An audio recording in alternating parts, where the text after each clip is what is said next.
Hi, my name is Pickle, and I am a gamer, alright? But not really, due to my crippling League addiction for the past 8 years, leaving me traumatized and abused. I feel like, honestly, the TF was the best player on the team. I feel like the other three players might actually eat grass. No offense, but, like, I think so. Okay. I haven't been able to play real normal games outside of the MOBA genre. So today, I will be buying 5 premium Steam keys from G2A, or what I like to call Russian Hustler Central. It's basically a site you could spend US nickel and dime to have it converted to 10 times in rubles as of currently. But my goal here is to step out of my comfort zone and try these new 5 premium games from G2A. And for our first game, we have Armello. As you can see, there's a striking beast man on the front page. After questioning myself on why my friend would have this game even in his Steam library, I then proceeded to boot the game up. And after watching this opening cinematic, I can tell that this game was made towards a certain type of community on the internet. After the exposition and all these tutorial pop-ups, I play as a big wolf furry man. This game really does reflect real life. It's an RTS style game with tabletop elements like choices. And for the gameplay, I struggled to put things in my inventory for a solid 30 seconds, and ended up thinking that this would be a longer version of Monopoly, which it kind of was. I was waiting for the AI to make its move 90% of the time, and it seems like it takes forever to even progress through this game.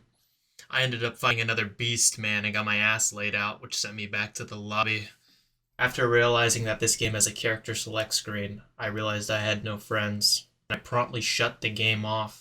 Overall, the music was really good, and I didn't understand the gameplay. So for our first game, I rated it 7 furry beastmen out of 10. Okay, after that game, we then redeemed the next game, Hot Brass. Yeah, I'm not gonna lie, first impression of this game had me feeling hot with this art style in the main menu. Then it asked me to make my account, and like the genius I am, I chose the username Boobaman123. Male, of course. Then, after all this excitement of creating my character, choosing my loadout, I then hopped in game.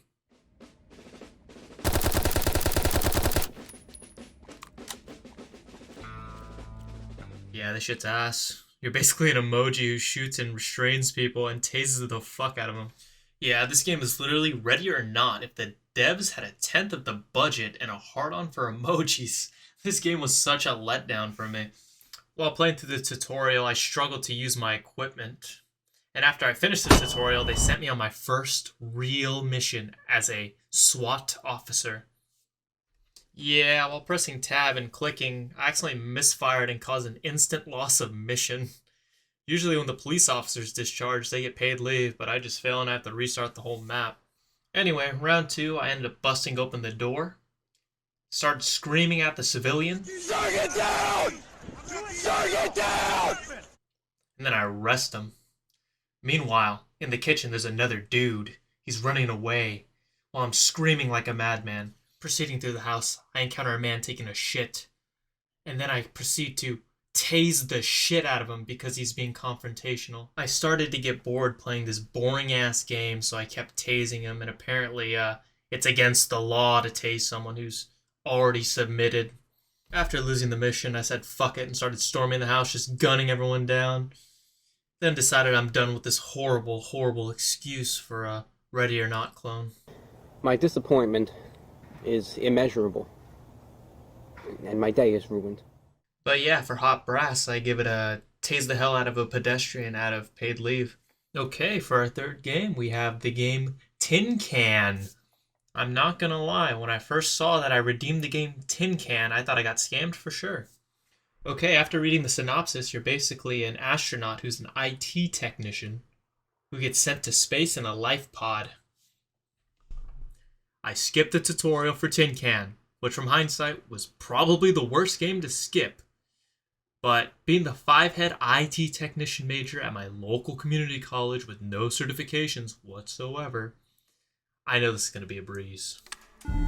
Warning. Reactor meltdown imminent. Evacuate to the nearest escape pod immediately. Yeah, I'm not going to lie, the alarm scared the absolute shit out of me. After grabbing all my items, I brought them into the ship. After the timer went down, I wasn't sure if I had to press the button. Once in my home, I do what any other spaceman would do. Click buttons, dunk random objects, look at the demon core, and overall just start panicking over beeping noises my computer was making, and listening to my character breathe in and out like he's about a nut. After getting annoyed by all the beeping that was going on for a solid 5 minutes, I just removed the beeper. And in the end, I ended up dying of CO2 poisoning, which made no sense because it says I can get rid of it by opening the airlock, which I did. Anyway, jokes aside, it's a pretty good game, and I feel like it's actually a better version than 60 Seconds. It seems like it'd be fun to learn and master. Okay, so for Tin Can, I give it a solid out of asthma. And for our fourth game, we got Trek Toyomi. This one was the highest quality game of the bunch, in my opinion, that I played the most out of them. In this game, you're basically a young Japanese boy in Japan who is Japanese and also a samurai, which I like, because the anime I consume. I beat my master in a 1v1, and then the village gets invaded by some weird-ass bandits, and I have to chase my master down to find him. After chasing my master outside, this game all of a sudden turns into a Japanese people crying simulator. There's at least one person crying in each scene at the beginning of the game. It's pretty crazy.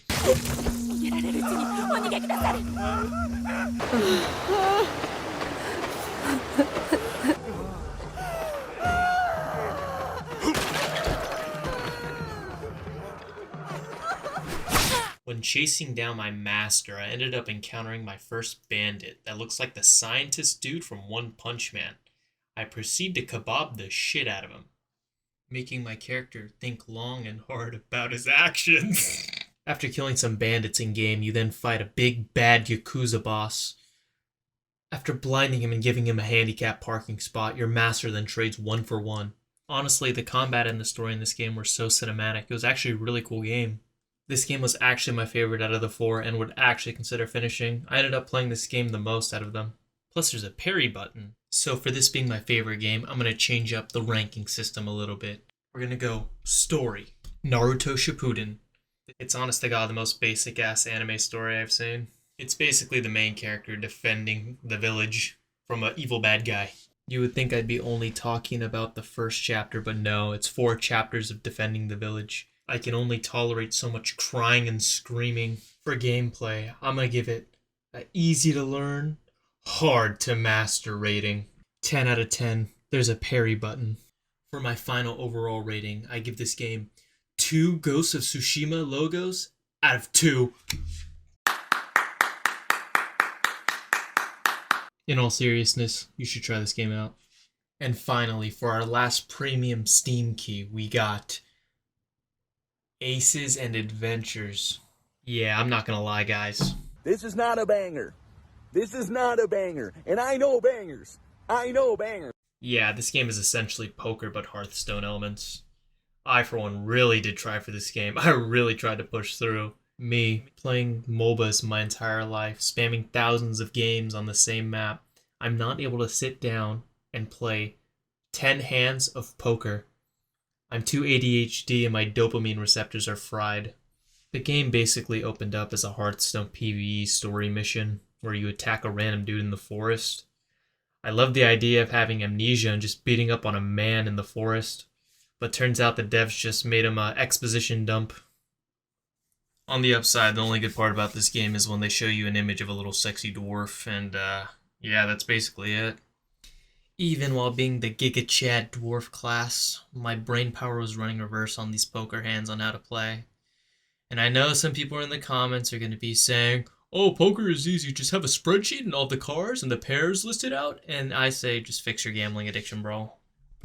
And finally, for the last overall review of Aces and Adventures, I give it 3 nerd emojis out of 5. But yeah, overall looking back and buying these premium keys off G2A, I had a great time. And it was actually worth it in the monetary run. I spent around $9 and gotten around $100 in game value. So if you want to burn $10 and have hours to burn, I highly recommend doing this. You can lift your head up to the sky, take a deeper breath and give it time. You can walk the path along the lines with your shattered frame of mind. Instead you could always stay. For the final overall ranking, I give this game 2 Ghost of Tsushima logos out of... Fuck.